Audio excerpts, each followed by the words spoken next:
So you are, an entrepreneur today. But when you were back in school, did you have ever think about being an entrepreneur? Was that ever in your mind? I don't think the actual word entrepreneur was what I would have called it, but like hustling, like was always You was a that hustler. was definitely always Yeah. something that was there.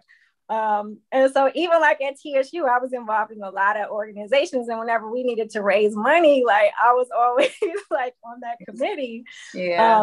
and was able to help get the money.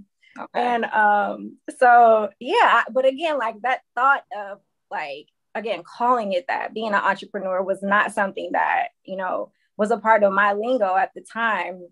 But even in school, I started a business with a partner. We threw parties. And again, I still didn't consider that being an entrepreneur. Yeah. Again, I'd still consider that just, again, hustling, just making money. So it wasn't until, so that was like the first business. And then the second business I started was like kind of right out of grad school, where I used to sell graduation invitations for HBCUs. And so we were trying to become the Black Jostens, essentially.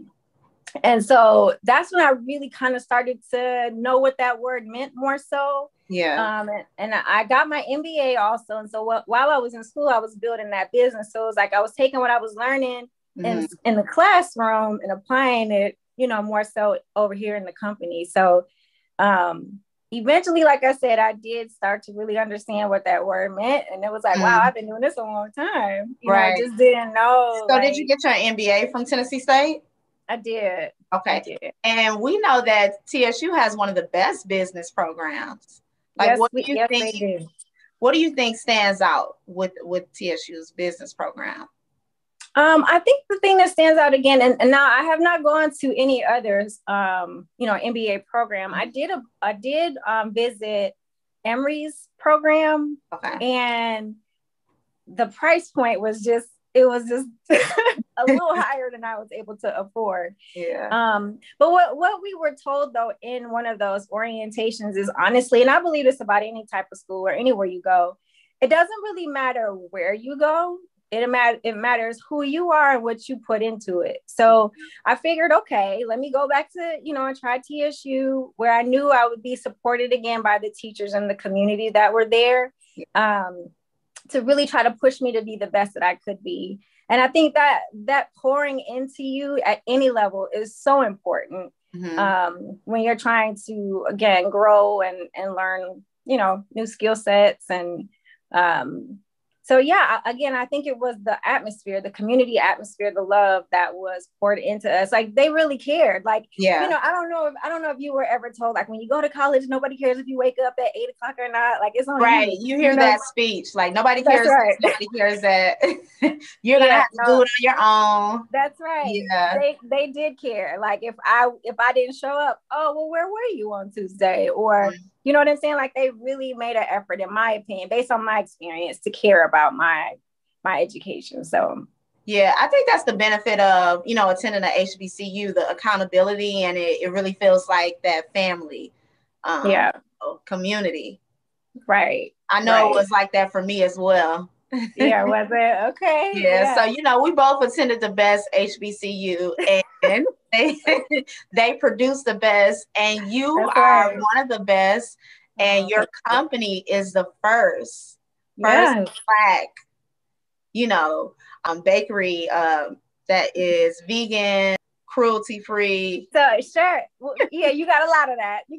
So it's the first Black owned Big 8 allergen free baking mix company. And so we are vegan, like you were saying. I know you were vegan.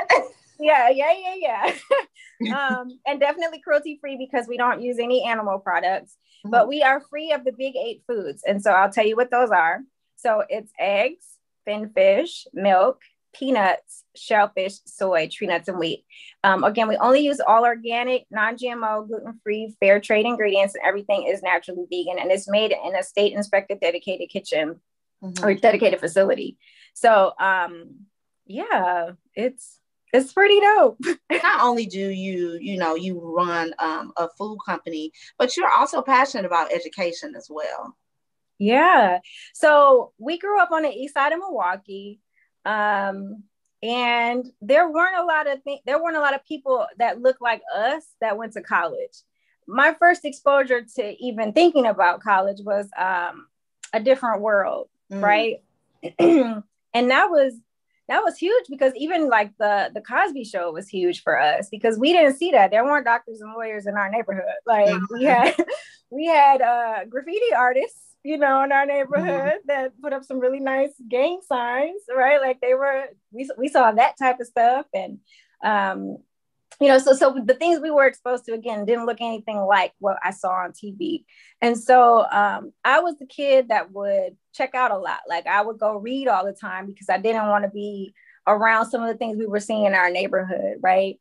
And I knew that by watching that show, like the key to getting out of where we were was education. So the reason why I do push that so hard is because that was the vehicle I used to get out of where we grew up at. Okay, so gotcha. As you know about Milwaukee too, again, like unfortunately a lot of your choices as a youngster are prison, death, pregnancy. Like none of these things interested me. I wanted to get away from this. I had friends that were being killed for their starter jackets and their Jordans, and you know what I'm saying? So it was like, it's got to be more to life than just this, like than what I'm seeing here. And I went to Riverside University High School, and again, because that was my school, my neighborhood school. And my high school as well. Oh, okay. We went to the same college and same high school. Right. So, see, I knew you well, right? And someone came to talk to us about TSU, and I was like, I'm going. Like, get me out of here. Yeah. So I think we had a major connection with Tennessee State. I know my reasoning for attending because I had family that lived there. And so that's how my connection was. But Riverside had that connection, and a lot of students wanted to go to Tennessee State. Yeah, we came back like our freshman year. We came back and we were heavily recruiting. Like we went to Riverside, we went to King. I think we went to Vincent. Like we went all over. Like, there's a whole nother world. You know what I mean? Like we got to get you out so you can see, the world, just to be exposed to something else. Because again, me and my friends, like we were more like, I'd say like middle, lower class. So, that wasn't, again, it wasn't something we were really exposed to. Like we were in programs, we would see teachers or people that would encourage us. Again, like I was in the guest program at UWM. And this is even like when I was exposed to what a Delta was, because I'm a Delta. I didn't have anybody in my family that was like that, but there was one of our counselors. She was like, when you get to TSU, be a Delta. And I'm like, what is that? Yeah. So, but then when I saw it, I was like, oh yeah. Right. So exposure is key. And like, so how do you with your brand, how do you share with, generations following after you? Because I do notice that you take pride in education. You've been recognized all over news, major platforms. And so how do you give back to the community?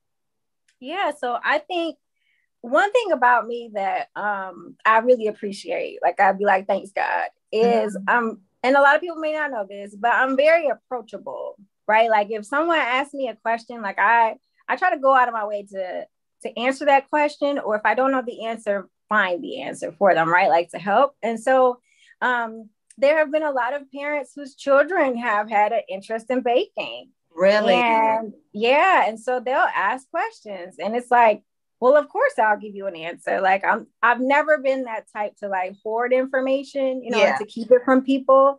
I think that's a sin.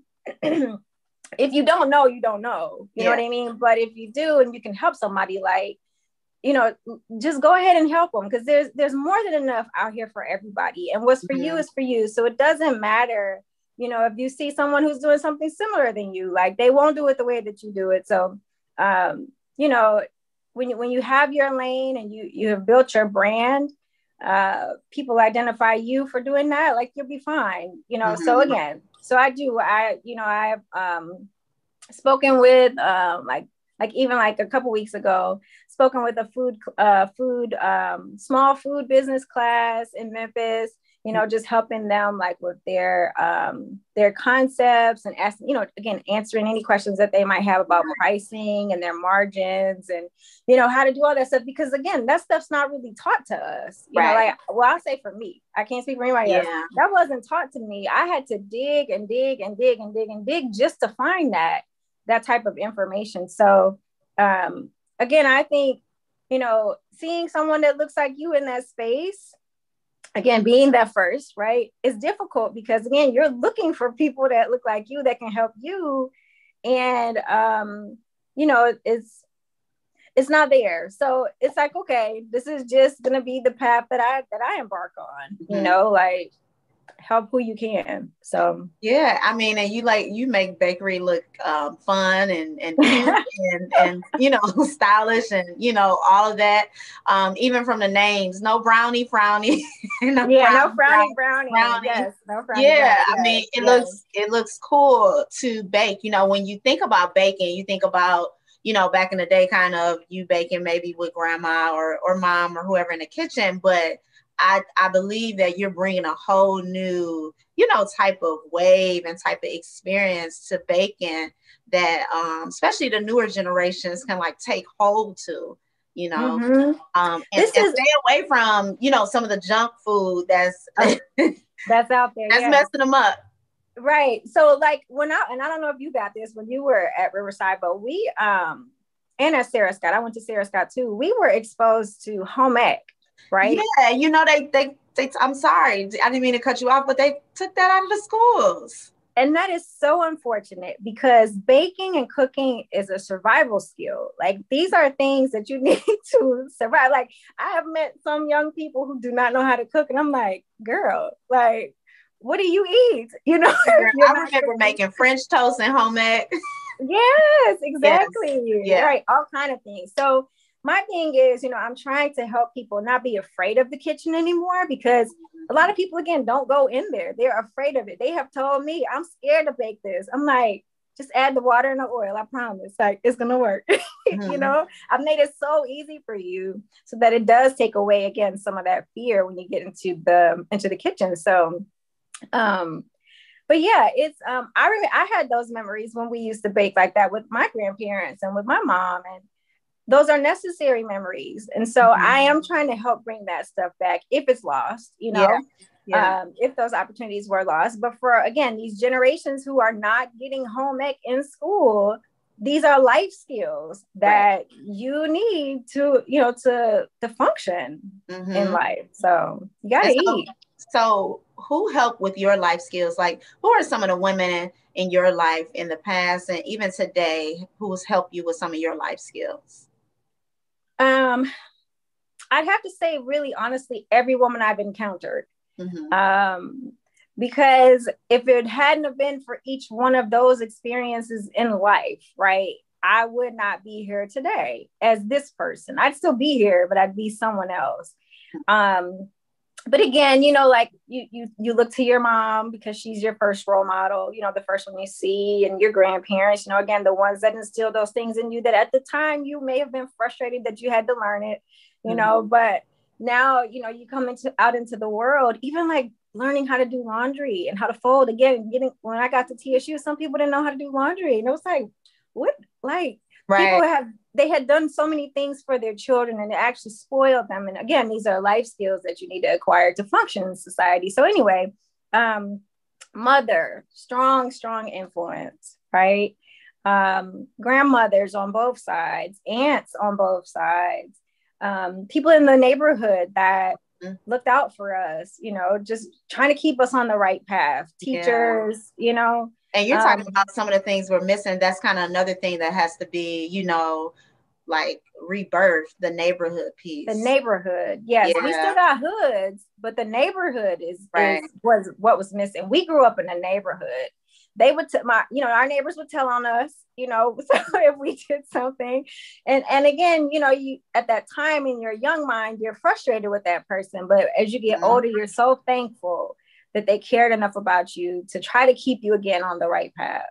So One woman I wanted to highlight though, or talk about is, and I've never met this woman, but her mere presence, I think was life-changing when I learned about her, right? So as an entrepreneur, I'm always, again, looking for women who look like me that are going to levels that I aspire to go to. And this woman, her name is Janice Bryant Howroyd, if I can get that out right. And she's the first African-American woman to build and own $1 billion company, right? Now, she built this and she owns it. And so it's called the Act One Group, and it's the largest privately owned minority and female owned personnel company. Okay. So if you guys can look her up, she's amazing. And she's proud to be female. She's proud to be Black. And again, she's reached $1 billion on her own. That's impressive to me. So when I found out about her, I think it was like maybe 2016, it was like, oh man, like I would love to be her mentee, you know, just to learn all the knowledge that she has in the 40 plus years that she's had her business. So, so what do good entrepreneurs do? They file their taxes on time. That's a big one. Let's see, good ones. So yeah, again, your accountant is huge. Like you want to make sure you have a really good accountant who understands, again, all the tax benefits. And like, even like right now with all the changes that have happened, like from 2020 in the tax code in 2021, having a really good accountant helps to eliminate a lot of the stress that I would have if I was trying to do that stuff myself, because I don't keep up with all the changes in the tax codes. Like that's her job, you know what I mean? And I appreciate the fact that she loves numbers and that's her job. You know, I stay over here and in this space, she's over there. So I would say definitely having a really good accountant. Self-care, I don't know if that's going to be a separate question, but learning how to do that, I struggled with that for a very long time because I thought working myself to the ground was the way that you become successful. And I'd say that what I got from working myself into the ground is now I have to see a doctor and now I have to maintain chiropractic appointments because I did that, right? So now I'm trying to get myself back into a healthy place, because if your body is physically not in a healthy place, your mind can't be either, in my opinion. So learning how to establish a really good work-life balance, and again, that takes time, would be my second one. And then third one, I would say is giving back, you know, and really understanding that any success that you have is again, it's like a collaborative thing. Like you don't just do it all by yourself, right?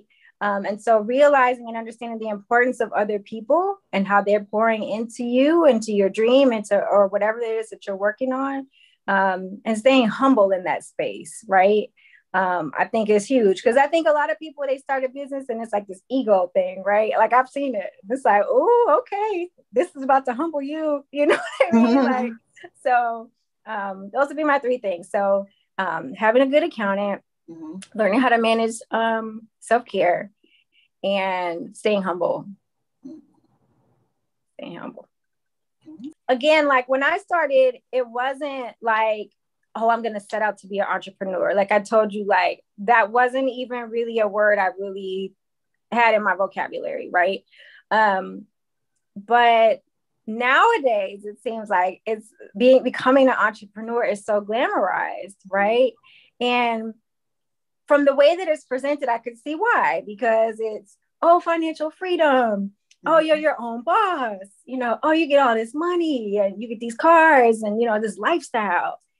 It takes a very long time to get to that place. And so it's this life asks you to sacrifice everything. So if you're not willing to, like for me, I'm not married, I have no children, right? That was a decision I had to make because I knew I wanted to achieve something. And in the cards at that time, having a family and a husband just was not in the cards for me, right? But then I have friends that have beautiful families.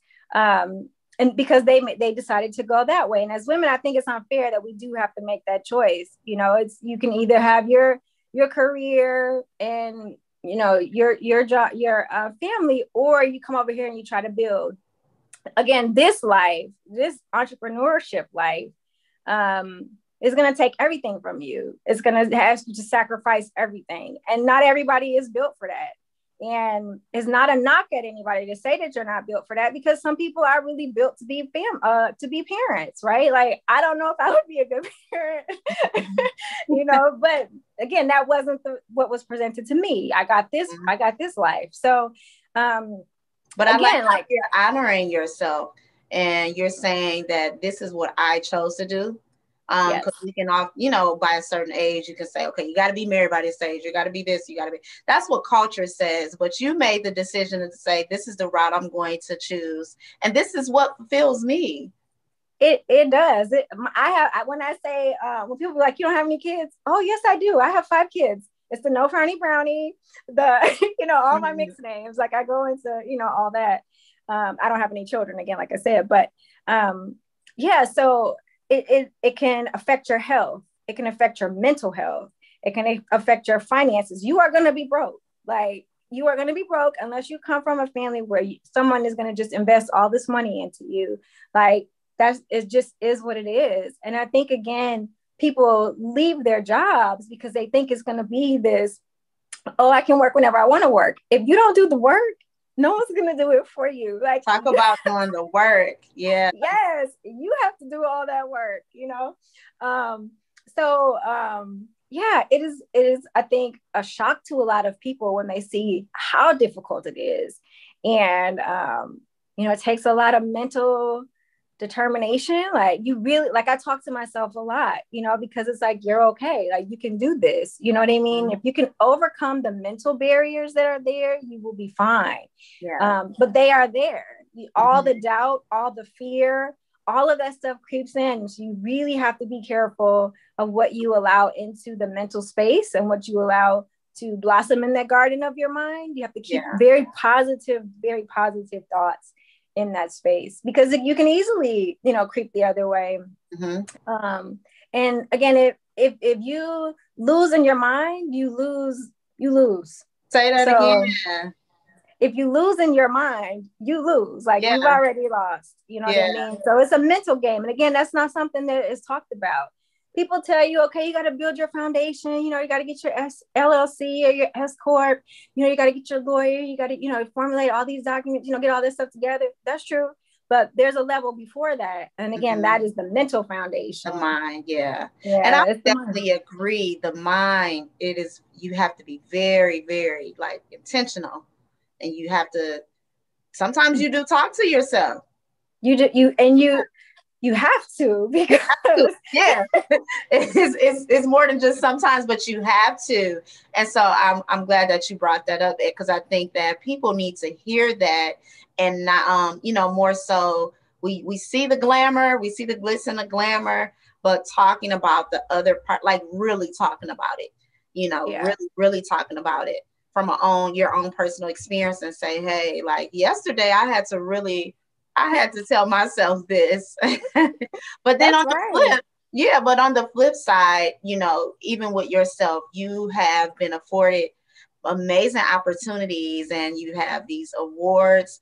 How does that make you feel? All those times of talking to yourself and making sure your mind is good, you know, and like most recently you were a recipient of Be Good, the Be Good Foundation. So the benefits of working hard, the benefits of sacrifice. Yeah. I think every time, because I've been so blessed. I have really been so blessed. I think that when you get an award like that, right? Like whether it was the Grizzly Award, or again, like with Beyonce, or the 20 on the Rise, that was amazing too, because I was selected out of like 3,000 people, like worldwide, right? You, in your head, before anything like that happens, you tell yourself you're great, right? Like you say to yourself, the world is going to know about the Pink Bakery. Like, these are all the things that I was saying to myself. And then it starts to manifest, right? Like, it starts happening. And then you're like, oh man, like, you know, people are actually seeing what I saw all these years ago. And you start to get the recognition. And I am a very behind the scenes person. Like, I do not like attention. Like, I try to hide as much as I can. And this is pushing me right into the forefront. And so it's uncomfortable because, again, I want them to see the Pink Bakery. Like, that's what I want them to, you know, highlight and be so excited about, because I feel like these mixes, these products can go all around the world and they can help everybody. You know, I'm just a human that's sitting in this space that is allowing all of this to come through, you know? But of course I feel proud. Like, I'm so proud of it. You know, it was like, this was all in my head, you know, and now I brought it out and people are, you know, they love it and we're getting awards for it and they want to interview us. And I'm just like, oh my goodness. Okay. Like, I know it's great. And I'm so glad that other people are starting to know that it's great too. So it's humbling though. Like, you know, I try not to get wrapped up in all that stuff. Again, the attention, because, you know, again, I want the focus to be on the mixes and what the mixes do for people, you know, how they help them feel normal. Again, because I don't think I said this part, but I have food allergies myself. That's why I started this company. Okay. I'm allergic to milk and wheat. And so I was always excluded from the dessert part of activities. Even now, like when I go to, well, before COVID, I would go to events and there would never be anything for me to eat. And so it was hard for you to participate in the celebration. Absolutely. Absolutely. And that's what drove me to make this. Cause it was like the things that were out there on the market for me or for someone with food allergies, I wasn't impressed with. I have a very particular palate, I guess kind of bougie palate. And I only wanted things that, you know, again, that I would eat. And so I didn't want things that taste like cardboard. And that's what a lot of the things tasted like that were on the market at the time. And so I didn't know how to bake from scratch. Like, the only time I baked like that was like with my mom again, or my grandmother,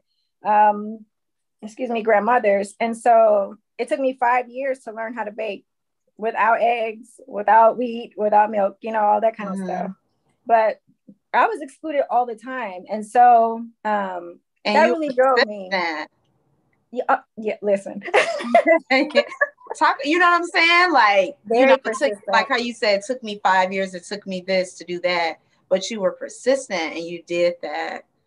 This started in 2012. Like, that's when I started playing around with flowers. So if we look at timeline wise, right?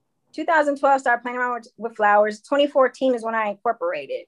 I didn't even start selling till 2017, but I was working all that time. We own our trademarks, like, so they're federally registered. Like, I went ahead and did all that stuff. Again, we had our company formed, we got lawyers, like, you know, just went through all that process to make sure that our business was foundationally sound. So when I came out, when people heard No Frowny Brownie, no one could take that name. You know what I mean? Because it's federally registered. Like, it'll be a lawsuit if you try, you know?